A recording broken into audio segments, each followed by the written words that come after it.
man. Let's get into it. What was it? It was GangChella. GangChella for Juneteenth. What Smokey Robinson say? Gang banging. Wasting your time drinking that wine is what they was out there doing. So one, I remember hearing that this concert was happening, completely forgot about it. It was completely off of my radar. All day yesterday, it was not on my radar. Probably right when it started, I think, is when it was like, oh, that's coming on. And it's like, all right, well, let me go to Amazon. So when I went to Amazon, I guess the DJ sets had already happened. So, because when I turned it on, a DJ was playing. And I remember saying to the chat, I'm like, why the DJ playing Stan? Right. He's like, I'm out. I'm like, the whole damn venue about to be depressed. And that's when I turned it off. And then it was like, oh, wait, he came out with Euphoria. Shit, let me go back. So I go back. But the thing is not that I'm not I don't want to say I'm not a Kendrick fan. I do like his music, but I don't know enough of his music for me to go to a Kendrick concert. So right. The second song comes on after he does Euphoria, and I'm like, I don't know what that song is. So I end up flipping to something else. And I think I end up going to try to watch Clipped or whatever. And then night goes on. I kind of totally fucking forget the thing was on anyway. And then when I go to Facebook, I see that I missed everything. It was like, it was kind of like how, like missing something on Black Twitter back in 2011. That one day that you took a nap for a couple hours, and that's when everything happened. And everything happened during the time that I was not watching the other guests that came out, the closing, the repeat of a song. Like I said, I'll let y'all dig into it, because at this point I'm totally on the outside looking in or watching replays. I was not in play at the time. So, like, D, I know you were watching. Yeah, I'm saying, like, Daryl, because I was kind of like you, saying, I fell asleep. Right, I'm like, man, let me go ahead and I'm just. But I watched like clips though. Yeah, I've seen a lot of the clips, and I see dead people. I saw all of it. So. You have to bring the OG out, King West Coast. Right. Yeah. Look here, y'all. This was the thing about this for the event. I felt like a little kid. Like, I literally felt like a giddy schoolgirl, because I was like, I forgot all about it myself. And I was like, oh, snap. This is going to be a for real thing. And I was like, is he going to do it, though? You know, is he going to really go after him? And I saw it because I came in late. Like the DJ Mustard was on with Roddy Ricch when I first came on. All right. So I missed Tyler, the Creator, Problem, Steve Blake, all those guys. I missed all of them. Steve Lacy. I missed all those guys. So I jumped right in at Roddy Ricch with the one song that his most popular song, The Box. The Box. So and I turned on, I'm like, oh, okay, this concert's kind of going crazy. All right.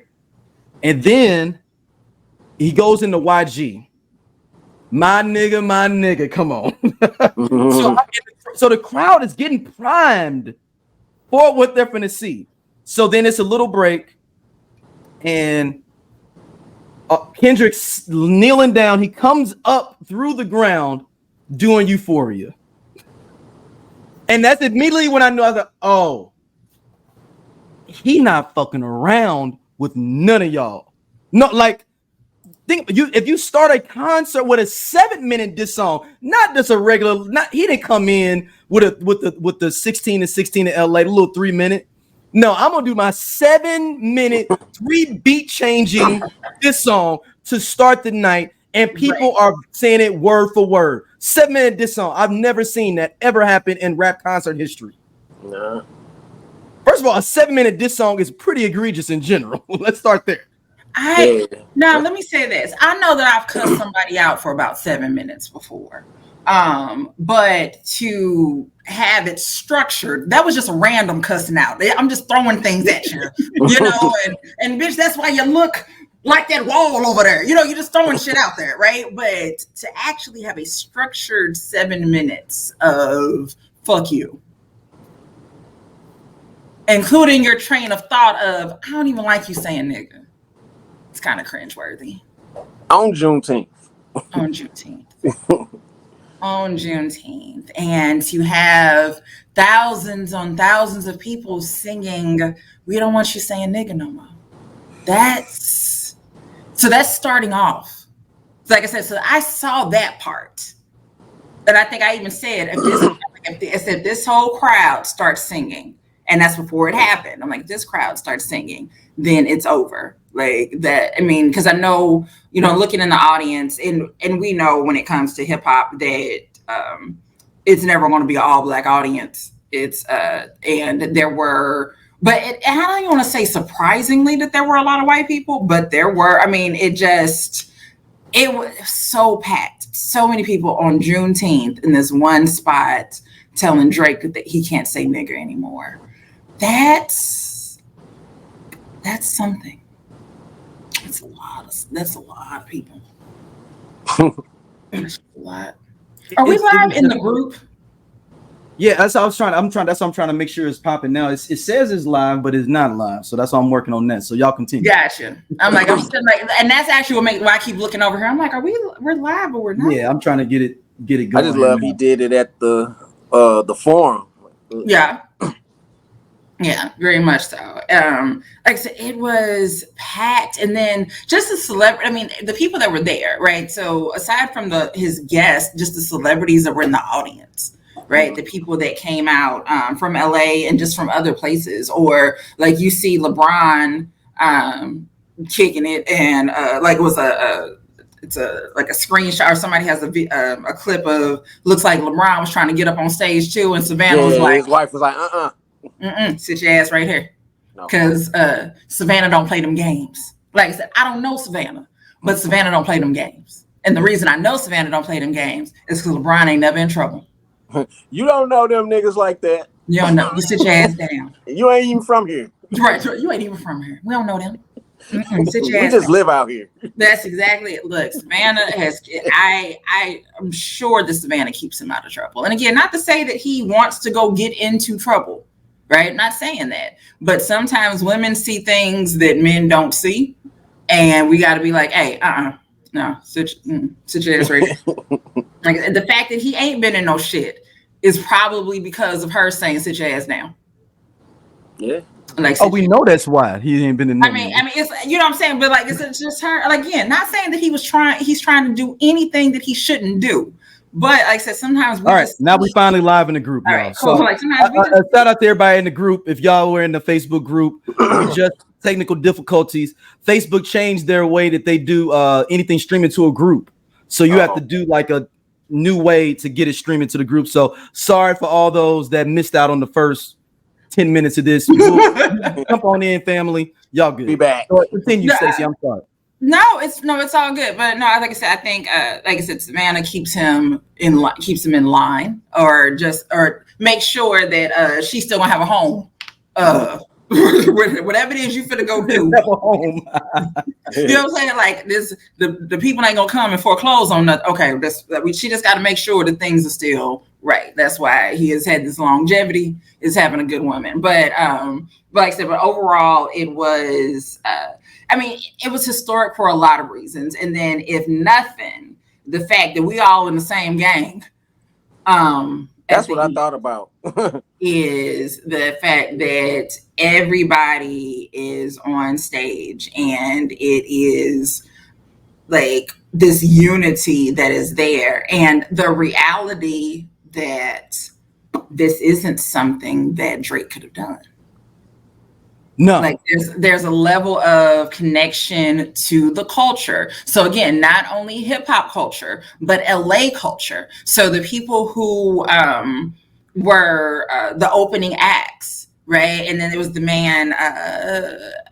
I don't want to say his name wrong, but he was a clown. Is it Tony the Clown? Tommy the Clown. Tommy the Clown. Tommy the Clown. Thank you. Like I said, I didn't want to mess it up, but his impact on the community, right, on LA culture, and then just other, like I said, having Dre come out, and I mean Dre, Big Boy, you know what I'm saying? so all of those people, again, this is more than you being able to relate to hip hop culture. It's LA culture and West Coast, and what the West Coast did is for hip hop. So that is something that Drake can't necessarily relate to. And like I said, even with this being on Juneteenth, like again, so much stuff of you can't be a part of this with like DJ Mustard, be like, or just the tribute to Nipsey, like all of these little bitty things, or what he had on didn't like I think I saw a picture, it was like a side by side of him and Pac, and like it's so like these. He wore Pac's exact outfit. That's what I'm saying, right? And then, like I said, to have everybody on stage and be able to get that picture, and then he even said, like, this is like, I'm getting emotional. Like, we got everybody up here, and like this is what we need. Like, this isn't what we've seen. Again, since we all in the same gang, nigga, since the peace treaty, like that's it. So, like, this was. For hip hop overall, it was a great night. I mean, it was a great way to bring in or to celebrate Juneteenth. And somebody said that at this point, Drake is going to have to get jumped in to be a blood on live stream. That's Javon. Shout out to Javon Bibbs. Chris Brown got to bring him in. So hold on. So I do want to talk about this conversation. Javon, he's going to try to come on later and explain how. We were up at 12 midnight because he works for a job. I don't want to say his job, but he does a job and he's random different times that he has to be out servicing certain things. Tripping. So so I called him before he went on stage. I called Javon before he went on stage. Right. And I was like, man, I think he got to join the nation. He was like, nah, D. He got to get jumped in by the Bloods on a live stream. Right, and I saw him say it, and I commented and I said by Chris Brown. Yeah, Chris Brown is the one who's going to have to do the jumping in. Look, I was just so giddy in general with this. I do want to go through some of these songs here. Okay. Because every song, so E40 introduces this. So now you have connected the north to the south, California. North and south is now connected because E40 is he's throughout the show too. So his voice is throughout the whole show for either of the acts. He what he calls himself, the ambassador. Ambassador. And he is. Look, this is a free love E40 zone on this podcast. And I know you all will both say the same. Yeah. All right, we appreciate Earl Stevens and everything that he stands for. Yes. Look, it would have to take a lot for me to leave Earl Stevens at this point in my life. I'm already 43 years old. I got more years behind me than in front of me. I think I can ride with Earl Stevens as long as he doesn't do anything egregious. Yeah.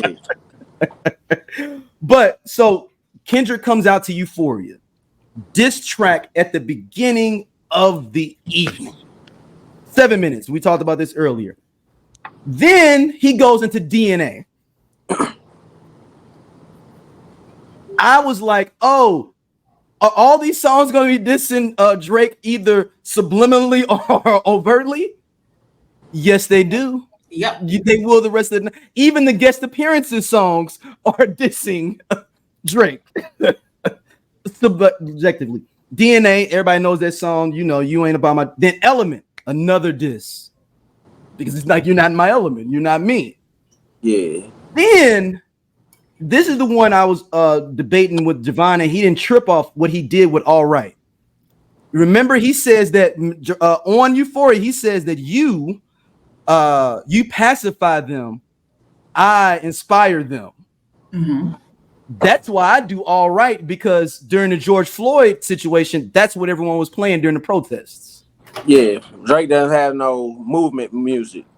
He was saying God's plan was, and I was like, nowhere close to what All Right. Still jamming that at the club. Yeah, you playing? But no, like a film. And I know people, and I'm not. I hope people don't think I'm jumping out the window when I say this. All Right is going to be on the same level as Marvin Gaye's "What's Going On." You're talking about a time period to encapsulate what people were feeling in that moment. Yeah, we gonna be all right. Yeah, it's I get it. I'm with you. Like, yeah, it's I understand your point, right? So again, not saying that it's what is the same. Yeah, it's not the same level as that because the Vietnam War was going on, everything like that. God's plan is that song you gonna show when you buy your first house. Something positive in your life. Starting from the bottom, now we here. You have your kid or something. You know what I'm saying? Like, it's starting from the bottom, now we here, right? You know what I'm saying? You didn't finally came up out. You know what I'm so it's just different. They represent two different things. Yeah. So then he does swimming pools. And with the beef, it has a different connotation in this play. Because you think about all the Kendrick songs, he only does 5 solo songs, 6 solo songs, this whole set. So he has to be very selective. When I turned it on, he was doing he was in the middle of Good Kid, Mad City. He didn't do Good Kid, Mad City. Well, he had the crowd doing something. No, he did swimming pools, and then he brings out J-Rock, which is super important because he opened up for he was J-Rock's hype man. Yeah. J-Rock was the first one, a black hippie, to blow up in theory. Yeah, he was his hype man. Actually, J-Rock my favorite out of the TDE. He my favorite one. Yeah, and then he brings him out for money trees, saying like these money trees don't mean nothing. That's what it was. Money trees. That's what I'm thinking about. Money trees don't. So I mean, like your money don't mean nothing. And then J-Rock does his solo song, win.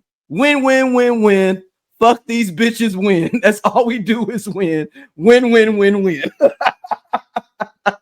So then it was a kind of a audible pull here because I think shout out to my man Absol. I think Absol was fucked up. Like I think he was high and drunk. No, because if you notice, one song came in. It was it's King's Dead coming in, and then he pulled an audible. It seemed like, and if you know, he's like, "Oh, I got you." Remember they was holding him. If you notice in the show, like, we got you. Him and J-Rock was walking with him, like, "No, we got you." Like, because he's supposed to perform. I think he's supposed to do a song. Yeah, you gone. Sometimes you pregame a party too hard. You gotta think the show started at like 3:00 on the West Coast, right? So, which was a whole other thing. Because I think when I posted in the group, like, and I think I'm looking at it, and I saw the time, and it was like starts probably like at 4, and I'm like 4. I'm like, wait a minute, I know they 2 hours behind. Ain't it 8:00? And this thing's still out. Like that was like the quick math. I'm like, wait. So when I turned it on, I'm thinking, did I miss something? But no, it's the DJ playing. And then he comes out. I'm like, oh, well, cool. Great. All I did was miss the opening acts. Yeah. And so that was my thought, but not realizing just how significant the opening acts were. But at the same time, if I would have known how significant they were, would I have sat through the whole thing? And the answer is probably no. No. It was good for me to be able to fast forward and go. I went back and watched something like, okay, skip. Let me check out a little bit of your bars. So then he goes into another diss track in the middle of his set, 616 in LA. And he's holding Absol and they going back and forth and he's hyping them up. And then we begin to go to the bartering part, I call it, of the set. He brings out Schoolboy Q to do Collard Greens, which is a song talking about other cats with their money. And we continue on. Then Schoolboy Q does his song because that song has and then Kendrick added a verse to Collard Greens. He's not on there, but he did his own verse. Mm-hmm. He's not on the song Collard Greens in general. Yeah. Then Schoolboy Q does his solo song, That Part.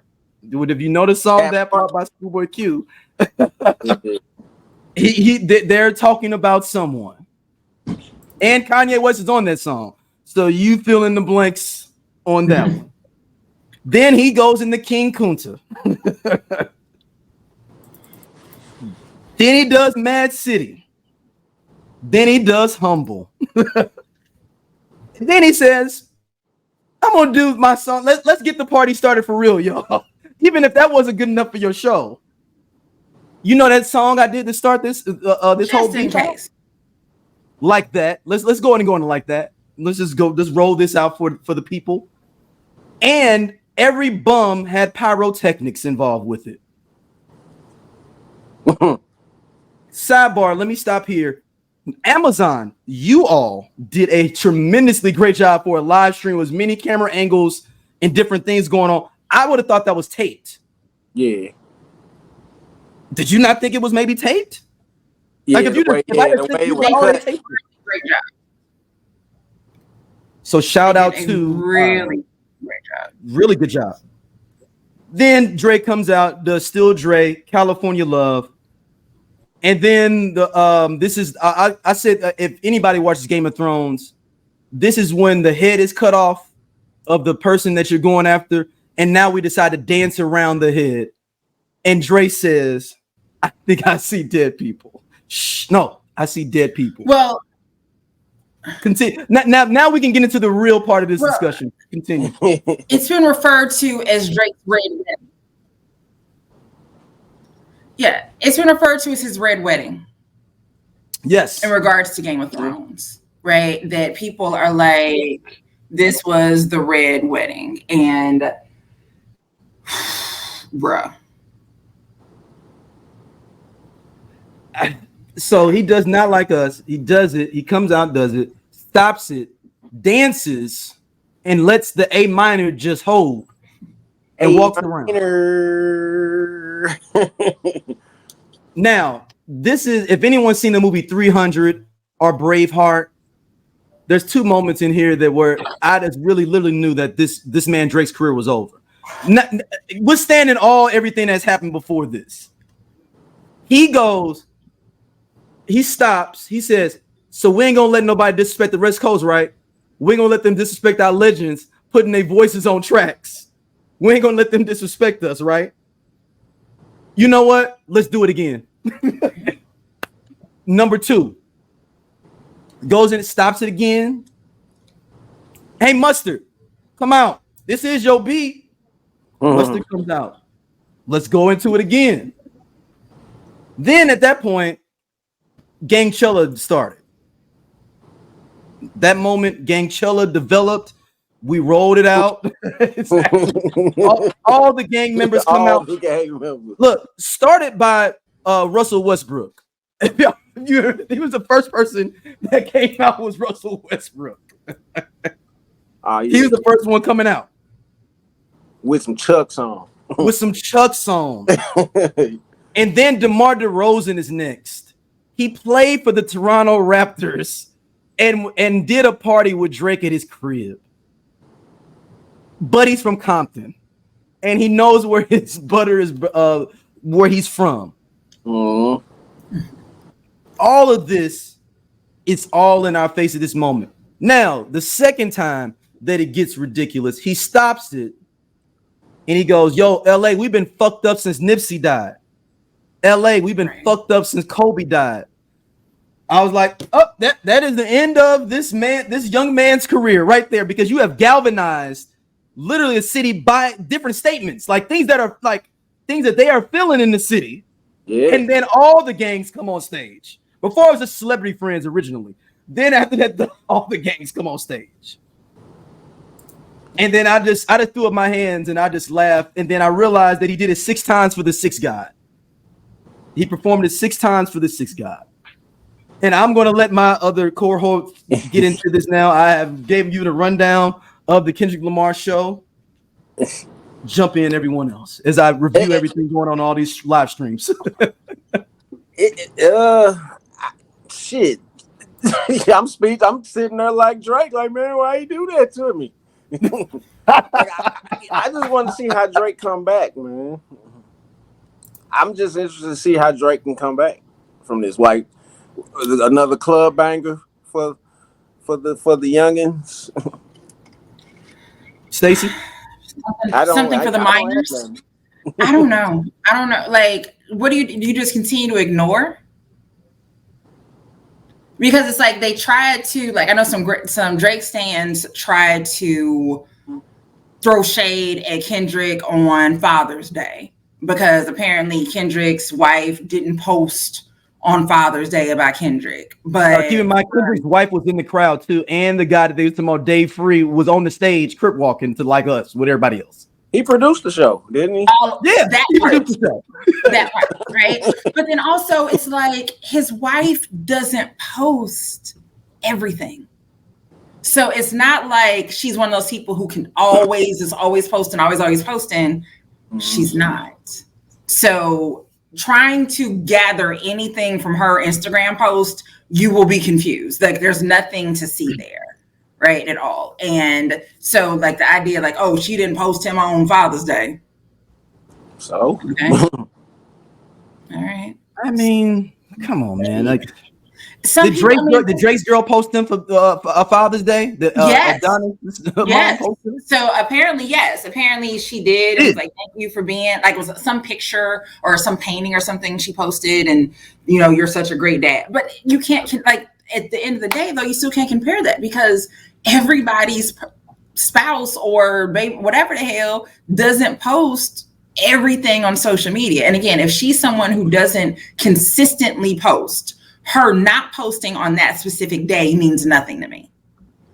Right now, if every post is always my husband this and the father of my children and blah blah blah blah blah, and then all of a sudden on Father's Day it was silent, then it's like, wait a minute, hold up, that'd be different.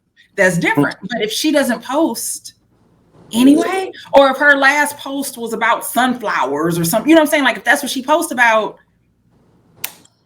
there's no controversy here. Like at all. But we love to make a controversy if somebody doesn't post something or whatever, because I think we've gotten to a point where we're used to people living their lives online. So when they don't post something, we feel like they're being secretive, and when they post too much, we don't like it either. We want them to stop posting, like take us out the group chat. Oh, so somebody on the Facebook page says, shout out to Vita. She said, first of all, Drake told her to make that post.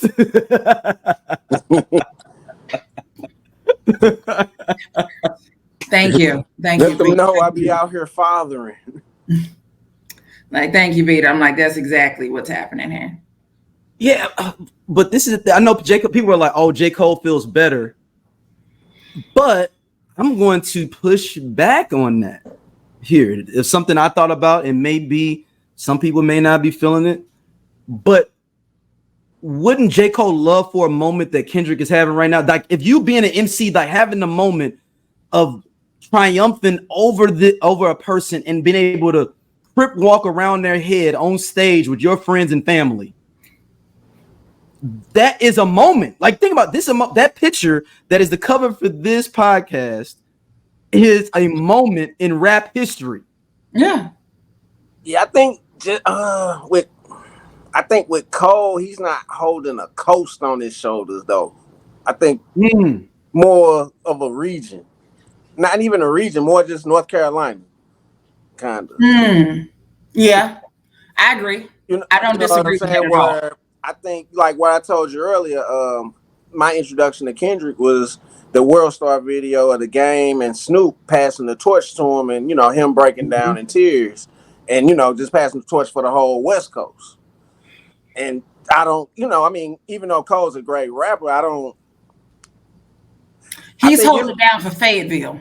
Yeah, he's just holding it down, He's holding it down for Fayetteville, not even all of North Carolina. Because Petey Pablo was doing that. Well, yeah, Petey Pablo. Petey Pablo was when Petey Pablo held it down for all North Carolina. I don't know what part of North Carolina that Petey Pablo's from.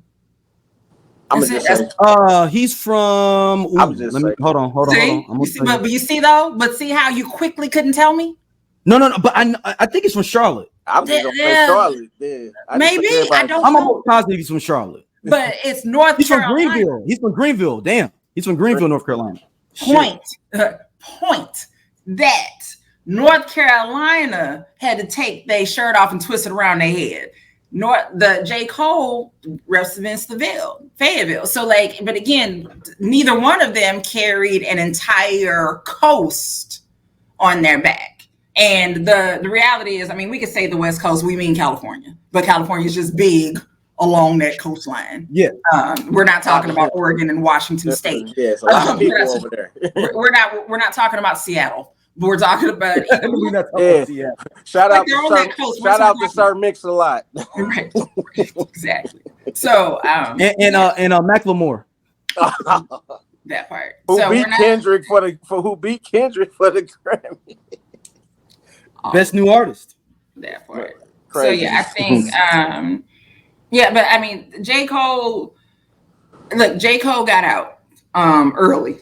And as I said before, that when regardless of how he did it or how we feel about it, I think as adults, we sometimes can all stop and say, you know what?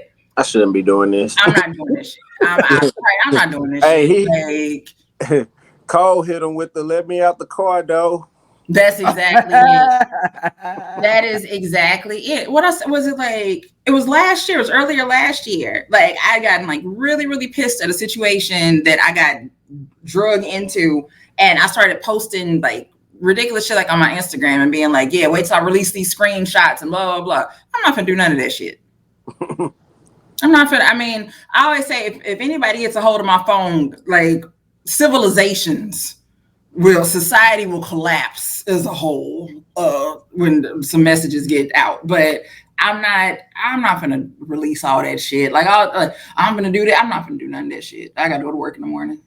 And rent due. Like I'm not gonna do none of that shit. Like so, and I think that's what was J. Cole is like.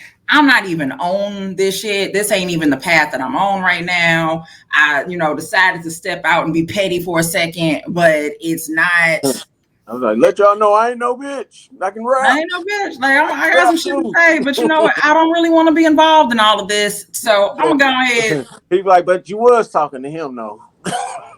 Right. What I'm talking, man. I'm gonna step out of this. This ain't got nothing to do with me. Like leave these people alone and go ahead and about my business. And he's been minding his damn business. Well, I mean, he was on what didn't he just when he just rapping with Drake or some shit?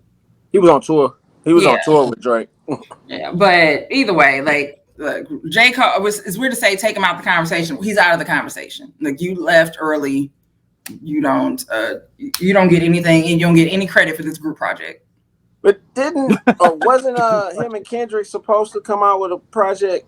That was supposed to be. Yeah, they supposed to have come out with a joint album. Remember? Yeah, I remember them talking about it. Just never happened. Yeah, I don't know why it never happened. I mean, just egos. Not ego time, whatever it may be. Vita said Northwest was in the crowd too. Everybody was outside. Northwest. Hey. Is one of my favorite youngsters. Youngsters. I like the way you say youngsters. She is one of my favorite youngsters, mainly because she doesn't fuck with her mom. And that it's like, it's not even gonna say mainly, it's like 100% because North is not now, nor has she ever been here for Kim Kardashian shit. And it tickles the fuck out of me. Like she has been shading her mom as long as she can talk. And she is her father's child in so many ways. And it's like I said, it's the thing, because it's not scripted because she's so young. Like that, I mean, now they could probably control a bit more what she says, but like at that time, like young before, like Kim would be doing a video or something and North would be in the background just letting the ass have it. And it just would be funny. Like North would be like, why do you talk like that? She's like, what do you mean? What do you talk like? You don't talk like that normally. Why are you talking like that on the camera? But we're not supposed to hear that. We're not supposed to know that Kim is acting. Hey, this cool ass Scott from the I Love 90s Music Podcast. Hit that subscribe button right now. Like it on the SOLC Network. You finna get all the real deal on the 90s, the 2000s, and the splash of that 80s. Do it right now, man, and I'll be your friend.